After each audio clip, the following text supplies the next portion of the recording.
The silverware clinked softly, the only sound cutting through the thick silence. My mother's roast sat steaming on the table, its aroma rich with rosemary and garlic, but no one was eating. We all knew what was coming. My father leaned back in his chair, clearing his throat, a gesture I had learned long ago to dread. I was 30 now, a graphic designer who had built a career from grit, not favors. But in this dining room, under the weight of their expectations, I felt 12 again. "Molly," my father began, his tone carrying the finality of a judge's gavel. "Your brother needs a place to get back on his feet. He'll be staying with you. Just for a while." The words landed like stones in my chest. Across the table, Owen smirked faintly, stabbing a potato with his fork. My mother chimed in quickly, her voice light, dismissive, almost rehearsed. "It'll be no trouble, sweetheart. You've got that studio of yours. He just needs some space, and you're always so good at managing." Managing. That was their word for it. Their polite way of saying you can handle the burden because you always do. My fork hung in midair. My studio wasn't a spare bedroom. It wasn't storage. It was the only thing I had carved out that was mine, 400 square feet of proof that I existed beyond their shadow. And now, with one sentence, they were offering it up like it was theirs to give. I set my fork down deliberately, its clatter louder than I intended. "Funny," I said, my voice steady but sharp enough to slice the air. "That won't work. I haven't had that studio for 8 weeks. The table stilled. My mother's smile wavered, slipping like a mask in the rain. 8 weeks? Then where have you been working?" Owen glanced at me, suspicion flickering in his eyes. My father narrowed his gaze, the way he always did when he thought I was being defiant. I didn't answer. Instead, I let the silence grow, let the unease thicken. For once, they were the ones reaching, not me. Because what I hadn't told them, what I had deliberately kept from them, was that I had already moved out of the studio. That I had already chosen to step beyond the reach of their demands. The moment stretched on, fragile and dangerous, like glass ready to crack. My mother's hand trembled slightly as she set down her wineglass. Owen leaned back in his chair, feigning boredom, but his jaw tightened. My father's voice came low, measured, as if he was trying to reassert control. "Why didn't you tell us?" A small smile curved my lips. "Because I knew exactly how this conversation would go." And, just like that, the air shifted. For the first time in years, I wasn't playing their game. I wasn't the daughter nodding along, the one quietly swallowing disappointment while they handed Owen another unearned second chance. I watched the realization ripple across their faces. My mother's confusion. My father's irritation. Owen's thinly veiled resentment. For years, this table had been the stage for my silence. Tonight, it was the stage for something else, the beginning of my refusal. The roast sat untouched, its scent heavy in the air.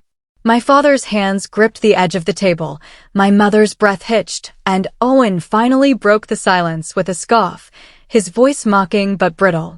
"She's lying. She's just being dramatic." But I wasn't. I had built something without them, and I had hidden it because deep down I'd always known if they could take it, they would. I lifted my napkin, placed it neatly beside my plate, and met their stares one by one. "I don't owe you my space anymore. Not for him. Not for anyone." The words hung there, a quiet rebellion, but the weight of them was seismic. My chest ached, my palms tingled, but for the first time in a long time, I felt taller than the chair I was sitting in. The silence that followed wasn't the usual suffocating kind. It was something new. Something dangerous. The drive home that night felt longer than usual, the city lights blurring through my windshield as if they couldn't decide whether to guide me or blind me. My parents' dining room still lingered in my chest, my father's hard stare, my mother's wavering smile, Owen's smirk twisting like a knife. 8 weeks. That's how long it had been since I'd walked away from the studio that once felt like a second skin. 8 weeks since the night I realized walls and locks weren't enough to protect what I'd built. I hadn't told them because I didn't trust them with the truth. And honestly, I didn't trust myself to endure their disappointment, their dismissal, one more time. But their faces tonight, confused, angry, blindsided, that was the price of keeping my silence. I parked outside my apartment and sat in the car for a long while, the engine ticking softly in the cool air. My reflection stared back from the rearview mirror. Tired eyes, clenched jaw, a woman both older and younger than she should be. People assume resentment is loud, obvious. Mine had grown quietly, watered by years of small betrayals. A forgotten award. A birthday where Owen's drama swallowed my gift whole. A summer sacrificed so he could chase soccer dreams while I worked double shifts. None of those moments broke me outright. They chipped away instead, until the girl who once hoped to be seen was replaced by a woman who refused to need them at all. That refusal became my armor. And Owen, he knew how to test it. I remembered the day he first showed up at the studio. His grin easy, his tone casual. "Hey Molly, can I borrow your laptop?" It seemed harmless, brotherly even. But that was the thing with Owen, he never took all at once. He took in increments. My chair adjusted, my files shifted, my space eroded until I barely recognized it. And my parents, of course, had cheered him on. "He's just curious. Be nice, Molly. Share a little." I had shared. I had shared until the boundaries blurred and my sanctuary became a battleground.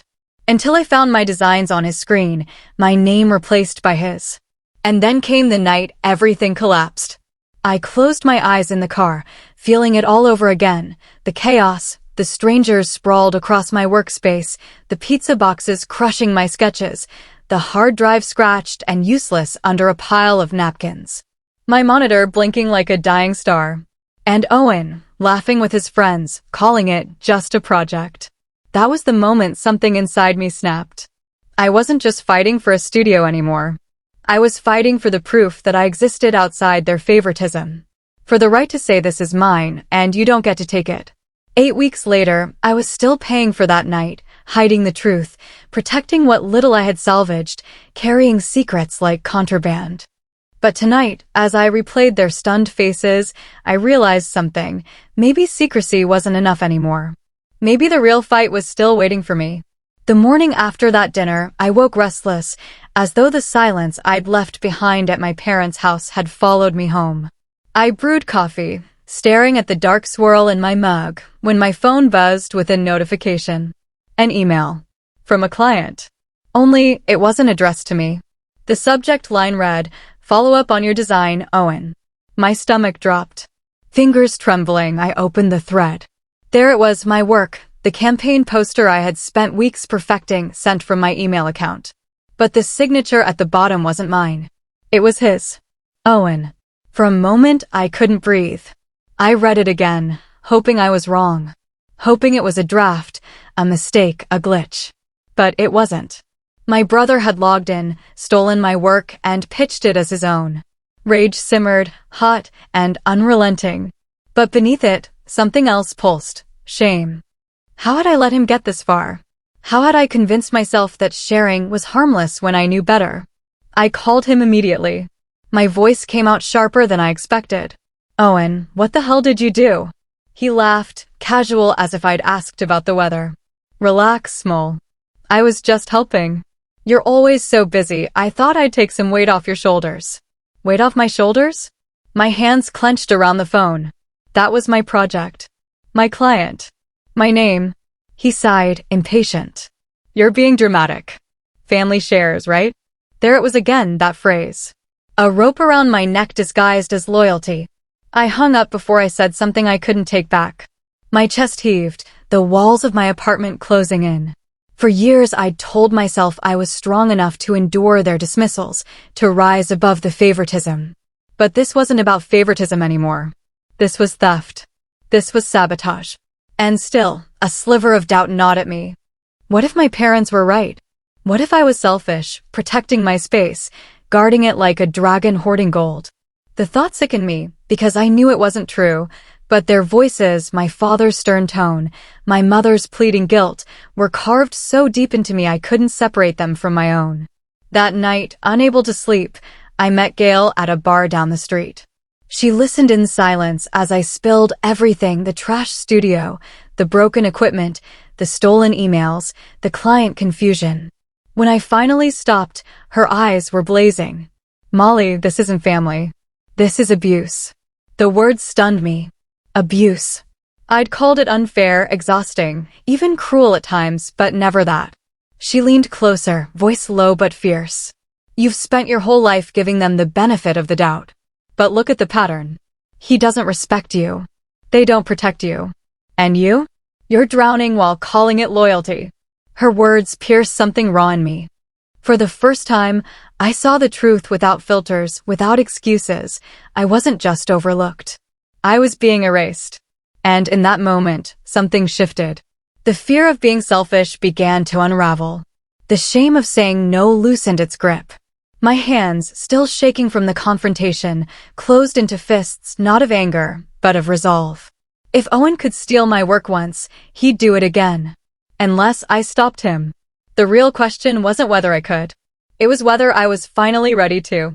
The invitation came with the same weight it always did. Family dinner. Sunday at 7. I almost ignored it. But something in me knew I had to go, not to eat, not to appease, but to finish. The house smelled of rosemary again, like the night weeks before.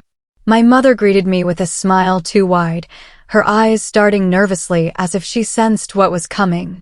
My father sat at the head of the table, stern and unreadable.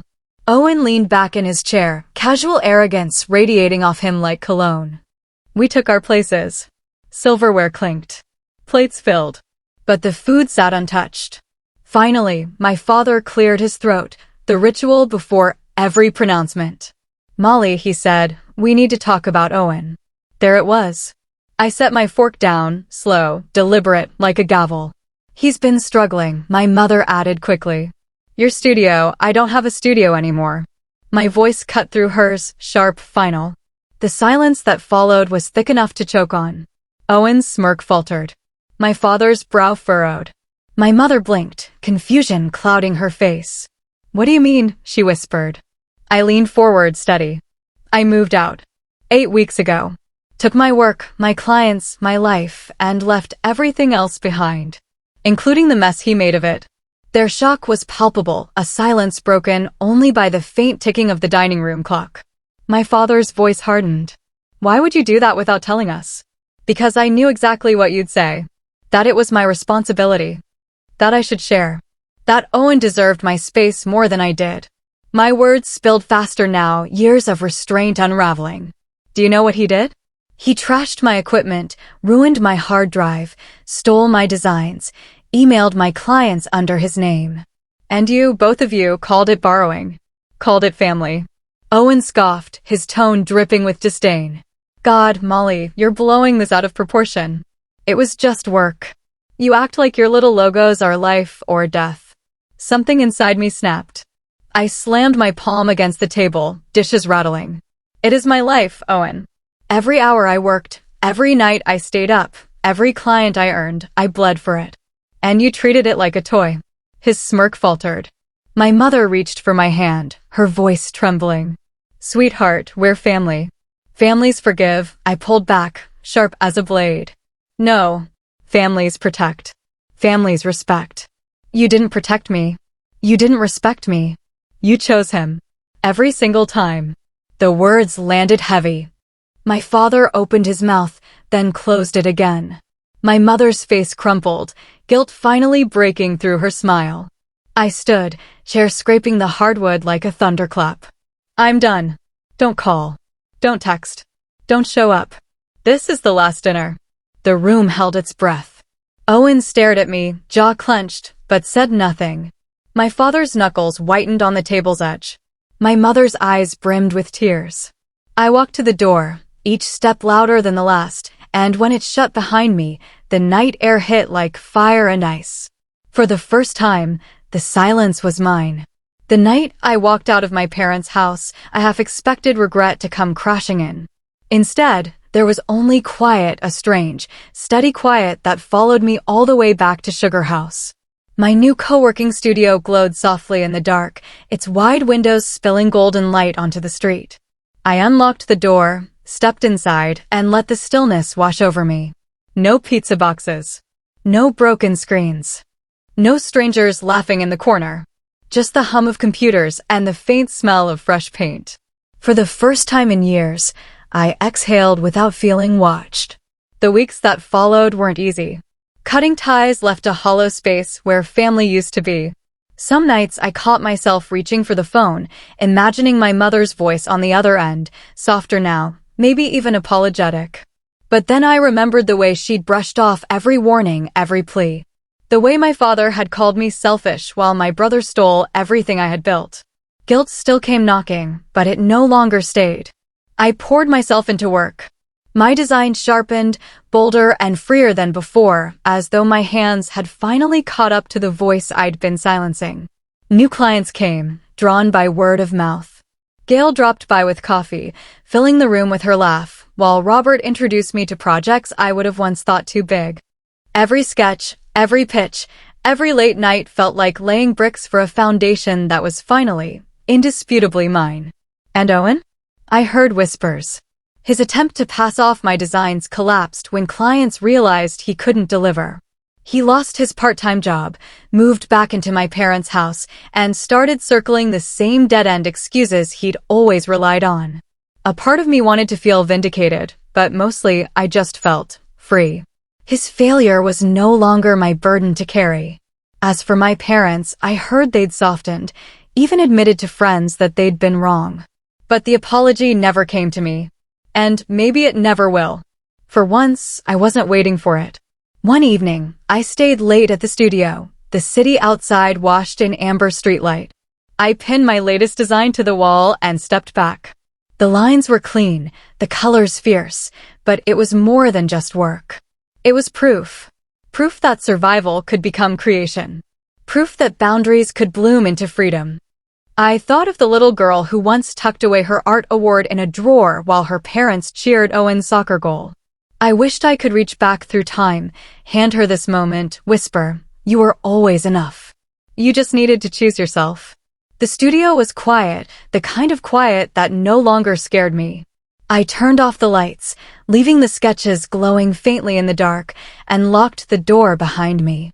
Outside, the night was crisp, endless, full of possibility.